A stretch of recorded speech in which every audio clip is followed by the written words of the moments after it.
Bueno, entonces, seguimos, chicos. ¿Me oyen bien?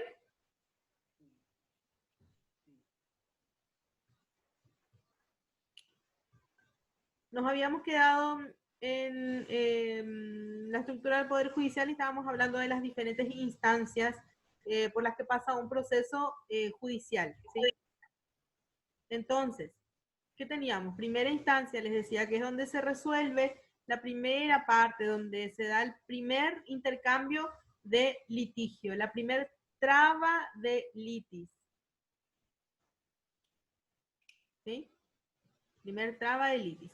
Entonces, cuando un proceso judicial que está en primera instancia, ¿sí?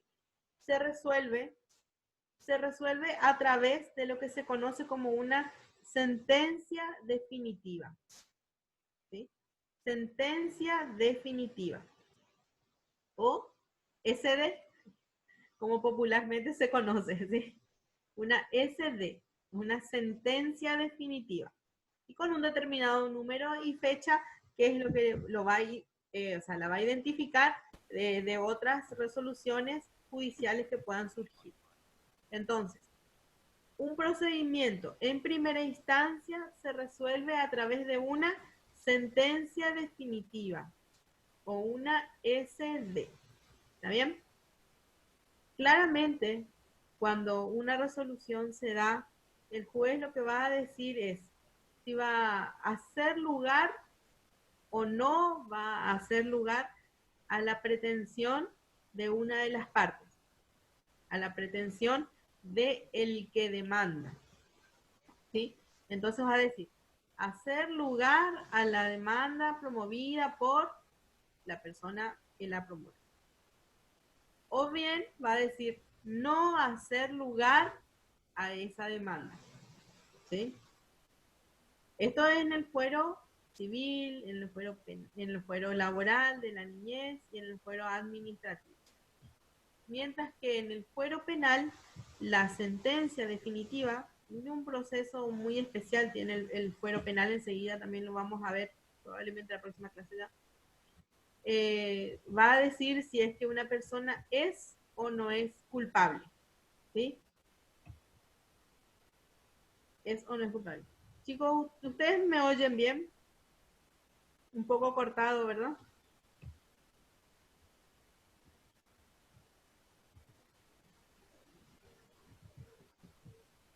Yo te escucho bien.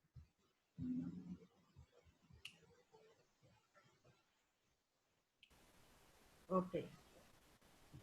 Entonces, les decía que en el fuero penal, esa sentencia definitiva va a decir si una persona va a estar condenada, va a estar sobreseída, es decir, va a quedar en absoluta libertad de culpa y pena, y también va a indicar en el caso de que sea condenado la pena, si va a ser privativa de libertad o va a ser una multa, la que se le va a imponer por la comisión de un determinado delito.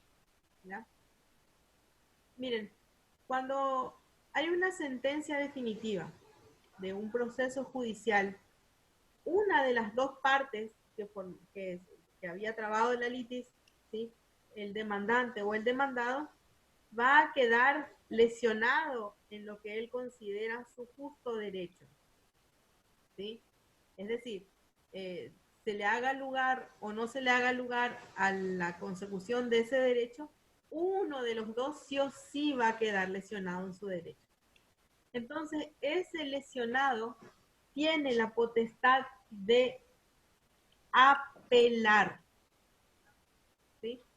La apelación es el proceso judicial en segunda instancia, a través de la cual se va a revisar una sentencia definitiva emanada por un tribunal de primera instancia, ¿sí? Un tribunal, un juzgado de primera instancia, ¿ya? Entonces, allí, de estar en la primera instancia, va a pasar a un segundo estadio que va a revisar si efectivamente el juez aplicó o no con justicia el derecho. ¿Sí? Esto se hace entonces a través del procedimiento de apelación o de segunda instancia. En la segunda instancia ya no va a ser solamente un juez el que va a analizar las aristas de ese caso. En la segunda instancia ya se conforma un tribunal y son 3 personas, 3 jueces, los que van a analizar los casos. ¿Sí? En los diferentes fueros, esta segunda instancia se conforma entonces por 3 jueces o un tribunal de apelaciones, se dice, o tribunal de alzada, así también se lo conoce. En el fuero penal específicamente, este tribunal se llama tribunal de casación. ¿Sí? Entonces, esta segunda instancia, este tribunal va a emitir una resolución judicial también que se llama acuerdo y sentencia. Acuerdo, ¿por qué? Porque los 3 van a analizar el caso, van a emitir su opinión y van a llegar a un acuerdo. ¿Sí? Allí se vota por mayoría. Es decir que si hay 2 votos hacia un sentido de la resolución, esa es la que va a quedar como válida. Y el que está en disidencia puede dejar expresado en la resolución judicial el motivo de su disidencia. ¿Sí? Entonces, este acuerdo y sentencia va a decir si es que se va a hacer lugar o no a la apelación y su fundamento, indicando si corresponde o no lo que se expresaba en la resolución judicial de primera instancia. En el caso de que, pónganle en nuestro hipotético caso de que A contra B, ¿sí? Se traba la litis y en primera instancia gana A. Entonces B va a reclamar y va a llevar a segunda instancia este procedimiento judicial. En segunda instancia puede darse el caso de que el tribunal de alzada vaya a decir que efectivamente era a quien le correspondía el derecho, entonces confirma la resolución de primera instancia y el proceso judicial termina allí. ¿Sí? Al confirmar que efectivamente estaba bien resuelto en primera instancia, el procedimiento judicial allí concluye. Sin embargo, pueden darse los casos, que sucede también con frecuencia, que al revisarse la resolución judicial que daba por ganado a A, va a decir que no, B era el que tenía el derecho, a B le corresponde. Entonces va a dejar sin efecto la resolución de la primera instancia y va a decir que no, B tiene la razón, ¿ya? O B tiene el derecho. Entonces, A, en este caso, se va a sentir, se dice, agraviado y tiene la posibilidad de apelar nuevamente la resolución de la segunda instancia. ¿Ya? Entonces, en segunda instancia también apela. Y él está siendo agraviado, que en este caso va a ser A, porque B ganó en segunda instancia, va a volver a apelar. Y esa apelación va a pasar a una tercera instancia. La tercera instancia es la última y definitiva que nuestro sistema judicial admite. Esta tercera instancia está compuesta nada más y nada menos que por los miembros de la Corte Suprema de Justicia del Paraguay. ¿Sí? La Corte Suprema de Justicia se divide en 3 salas con distintas áreas de conocimiento. La sala civil, ¿sí? La sala penal y de la niñez y la adolescencia, y la que atiende también contencioso administrativo, y la sala constitucional. Entonces, se atienden estos 3, las 3 áreas de conocimiento a partir de qué tipo de proceso judicial estemos hablando. A lo que voy es a que existe una tercera instancia nuevamente en donde nuestro, nuestro demandante o demandado agraviado puede recurrir para que se revise en efecto si es que es justa o no la sentencia definitiva que declara los derechos. Entonces, lo que va a hacer la Corte Suprema de Justicia en la tercera instancia, en la sala que corresponda, es revisar el proceso judicial si es que no hubieron fallas de fondo o de forma y analizar nuevamente quién tiene efectivamente el derecho. La resolución que emite la tercera instancia, que es la Corte Suprema de Justicia, es inapelable. Allí terminó el derecho. Cuando la Corte vaya a decir si tiene razón A o B, esa es la última palabra. ¿Sí? A tercera instancia concluye todo. Salvo, como siempre existen excepciones, salvo que el caso que se esté juzgando esté relacionado con los derechos humanos. Cuando hablamos de derechos humanos, sí, en efecto, se puede recurrir a una cuarta instancia, que es la Corte Interamericana de los Derechos Humanos. ¿Esto por qué se da? Porque nosotros estamos suscriptos a la Convención Americana de los Derechos Humanos o Pacto de San José de Costa Rica, que establece que para los casos de lesión de los derechos humanos o delitos de lesa humanidad, se puede recurrir a la Corte Interamericana de los Derechos Humanos para el juzgamiento por parte de ese estamento. Y entonces nuestro ordenamiento jurídico admite la existencia para esos casos peculiares entonces de una cuarta instancia. Para acceder a la Corte Interamericana de los Derechos Humanos, previamente tuvieron que haber agotado todos los estadios internos del Estado, ¿sí? Como las tres instancias, para que se pueda analizar en la Corte entonces, Corte Interamericana. Para todos los demás casos que no afectan delitos de lesa humanidad y derechos humanos, solamente se consideran tres instancias.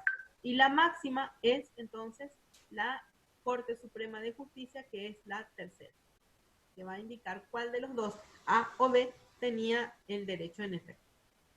¿Está? ¿Quedó bien claro esto, chicos?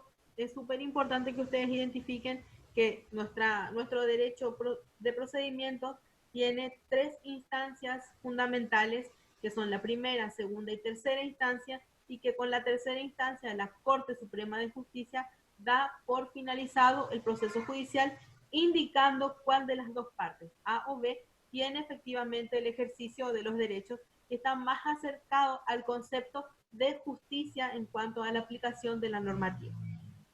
¿Sí? ¿Quedó bien claro?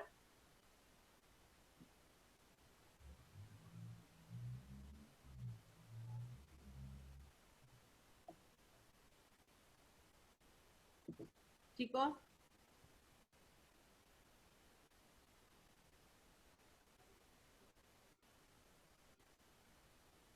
Bueno. Luego tenemos entonces, a ver un poquito aquí les hablo de lo que es una demanda de carácter civil, que hace referencia a todos aquellos procesos judiciales relacionados a los derechos que están contenidos en el Código Civil paraguayo, que tienen que ver con las personas, con los bienes y con las obligaciones y los contratos. ¿Sí? Es decir, todo aquello que surja del movimiento civil, en el Código Civil, se ejecuta o se lleva a cabo a través de una demanda de carácter civil. Mientras que tenemos que tener presente que la demanda penal no existe. ¿Ya? Entonces, hablamos de y las penales analizan todas las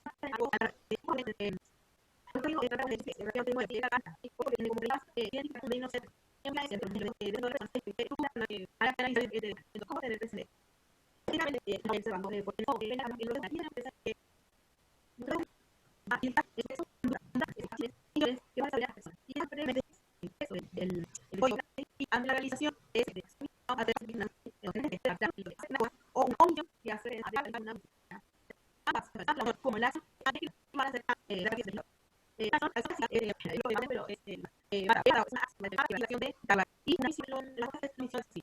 Por si no se da, le ha creado y es la más así. Entonces, para una más funciones en la pero código acción y el no son que se llaman acción común que pide con un que se llaman tipo, ¿sí? Tipo más, digamos. El cual analiza la comparación de los para crear una como es más tipo, ¿sí? En otro artículo de la en el código o siguiendo nuestro texto. Un ratito. Voy a cambiar la pantalla.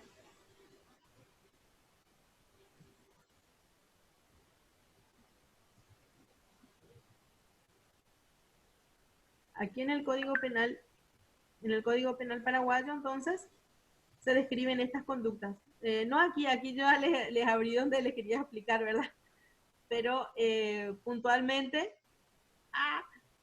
nuestro código hace referencia a, como les mencionaba, el tipo base para la descripción de las conductas.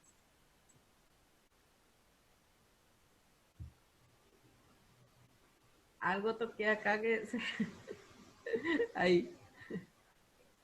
Ahí volvimos, ¿verdad? Bueno. No sé qué toqué. Bueno, lo que vamos a hacer es, les voy a avisar el Código Penal paraguayo, que es un documento básico, ¿sí? Para conocer estos aspectos que les estoy mencionando. En todo caso, puntualizamos los artículos luego, ¿sí? Pero tengan presente que nuestro Código Penal paraguayo es público. Pueden encontrar en cualquier base de datos.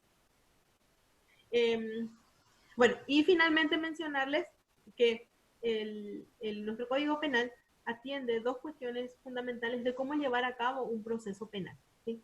Por un lado, habla de cuándo existen delitos y crímenes, ¿sí? Un delito es aquella conducta desarrollada por una persona que está descrita en el Código Penal y que es medianamente leve. ¿Y cómo se considera cuando una acción es leve o no? Cuando su pena privativa de libertad es inferior a 5 años.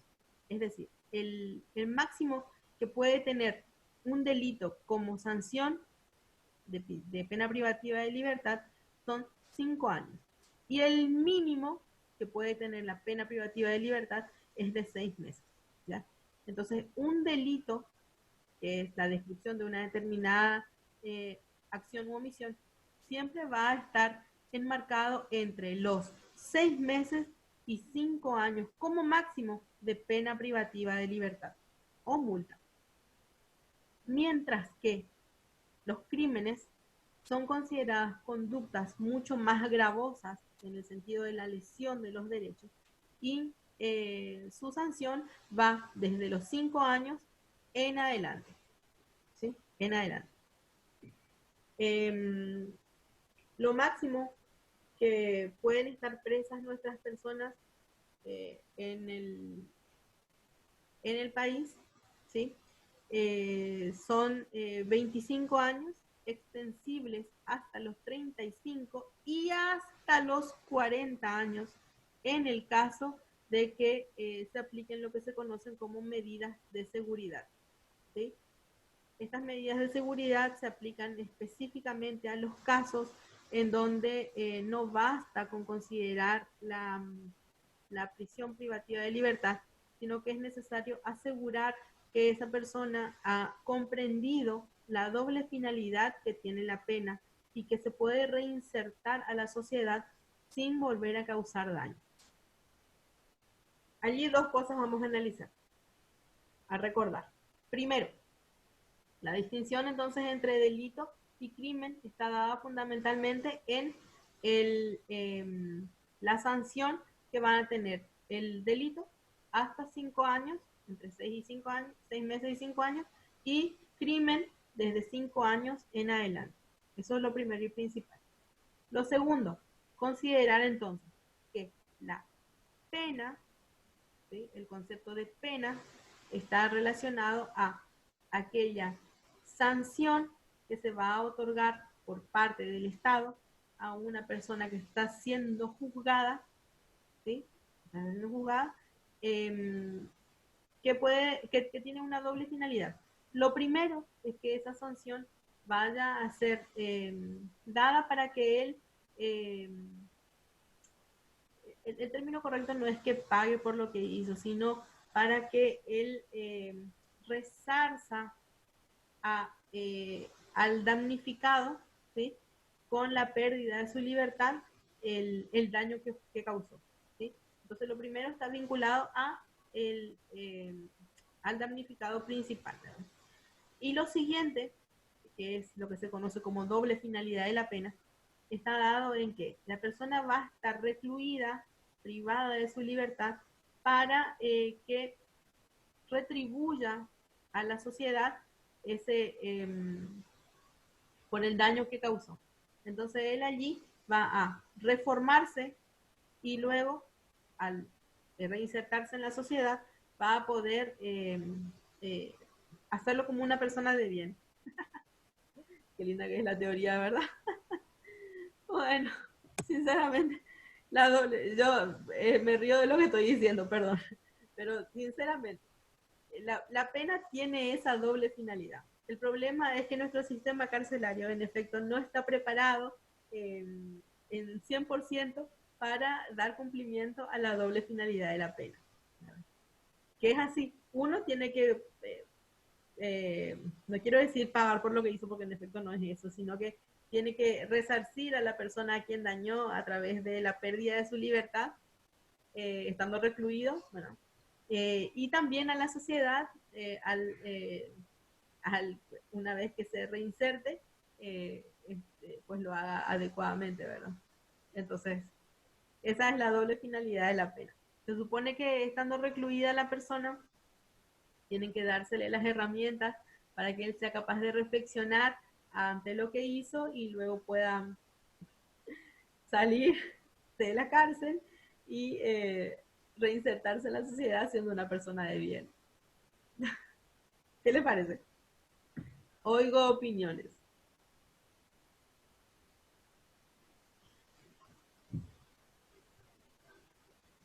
No.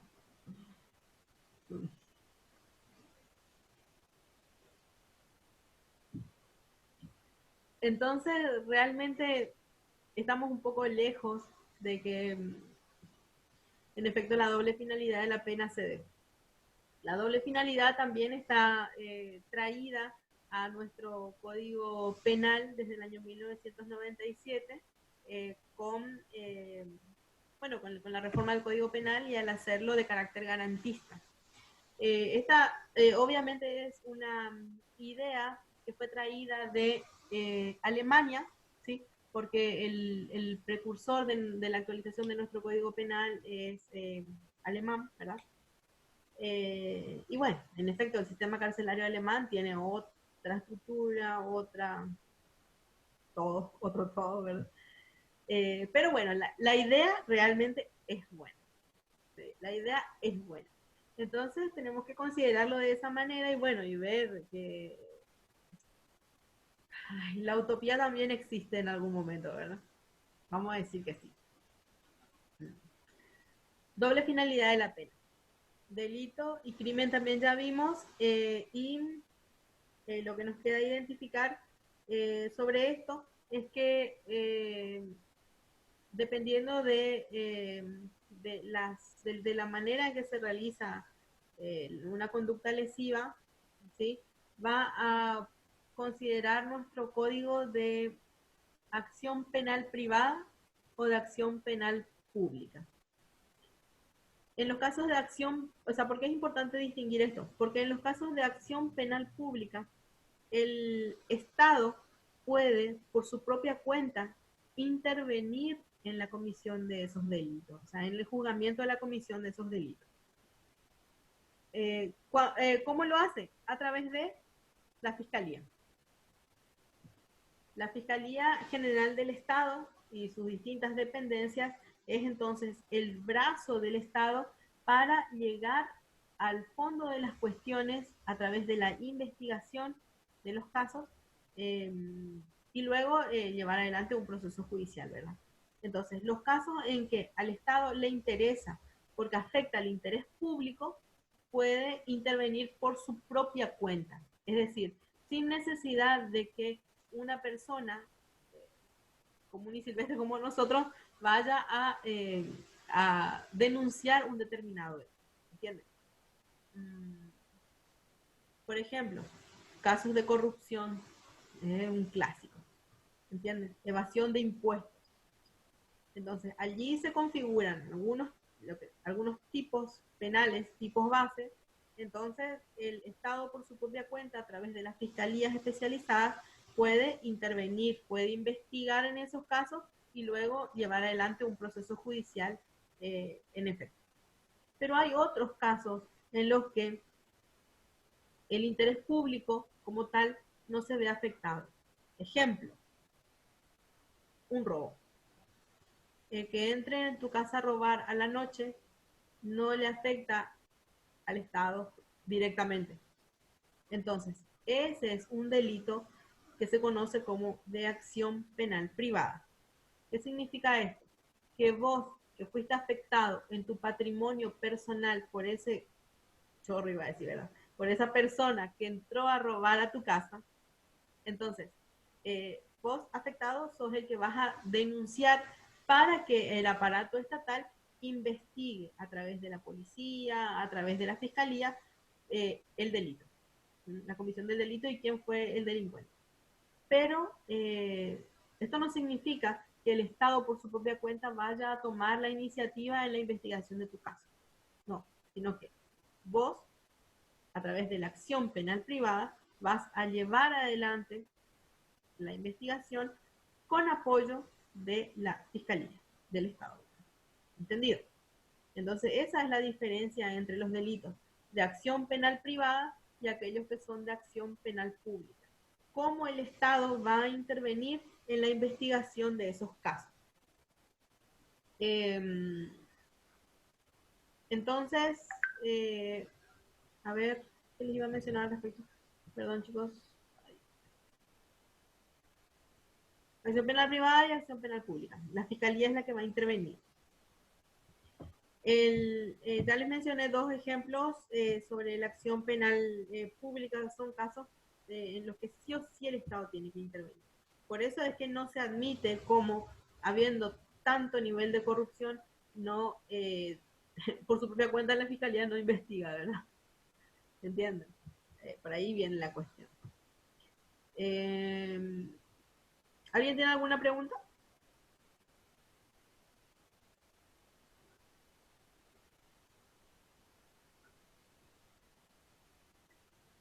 Augusto, Yanni, Meli, Jessica.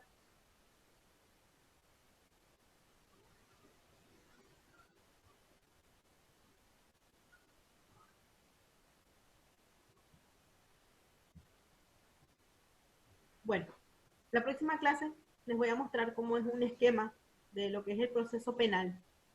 ¿Por qué?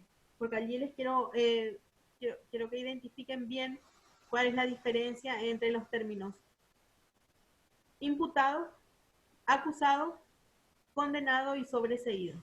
¿Sí?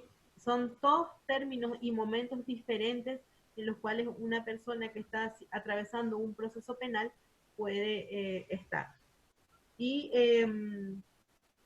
sobre todo, también identificar cuáles son los pasos que tenemos que avanzar para que el proceso penal llegue a una conclusión adecuada, ¿sí? Esto se llama teoría del delito.